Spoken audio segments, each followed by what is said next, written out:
እግዚአብሔር ከፍ ያረጋው ማንንም ሰው ሊጎትተው አይችልም። እደግመዋለሁ፣ እግዚአብሔር ከፍ ያረጋው ማንንም ሰው ሊጎትተው አይችልም። ሰው ኃይል የለውም ልንገራችሁ። ሰው ኃይሉ ራሱ ላይ ብቻ ነው። እሱ ደግሞ ከእግዚአብሔር ጋር ሲገናኝ ነው ልንገራችሁ።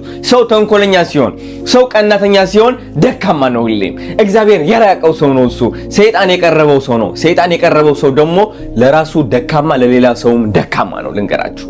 ደካማ ነው። ይውህና ድካም ይመስላችሁ ከሆነ ሰው መደገፍ ድካም ይመስላችሁ ከሆነ የሰው ከፍታ ዝቅታችሁ እንደሆነ የምታውቁ ከሆነ ሰይጣን ይሄው ጉብ ብሎላችኋል። እናንተ ሰዎች ናችሁ እንግዲህ ማርያም እናቴ ብላችሁ የምትጽፉት እናንተ ሰዎች ናችሁ። ቅዱስ ገብርኤል እንደዚህ ጸበል የምታከብሩት እንዴ! ሃይማኖተኛ መሆንና ሃይማኖተኛ እንደሆንክ ማስመሰል ሁለት የተለያዩ ነገሮች አሉ። የብዙዎቻችን ኢትዮጵያውያን ዋና ጠላት ምንድነው? ማስመሰል ነው። ብፁዕ እንደሆን ማስመሰል። ቤተክርስቲያን ስንሄድ ከልባችን ሄደን ለመጸለይ ሳይሆን እየሄደ ነው ለመባል ነው። ህጉን እየተከተለ ነው ለመባል ነው። እግዚአብሔርን ይቅርታ ለመጠየቅ ነው።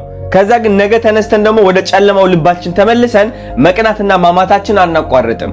ተረዳችሁኝ? እንደነዚህ አይነት ሰዎች ከከበቧችሁ እነዚህ ሰዎች ለማስደሰት ብላችሁ ራሳችሁን እንዳታጠፉ፣ ተስፋ እንዳትቆርጡ፣ ዝቅ እንዳትሉ፣ እንዳትደበቁ ልምላችሁ እንዳትደበቁ።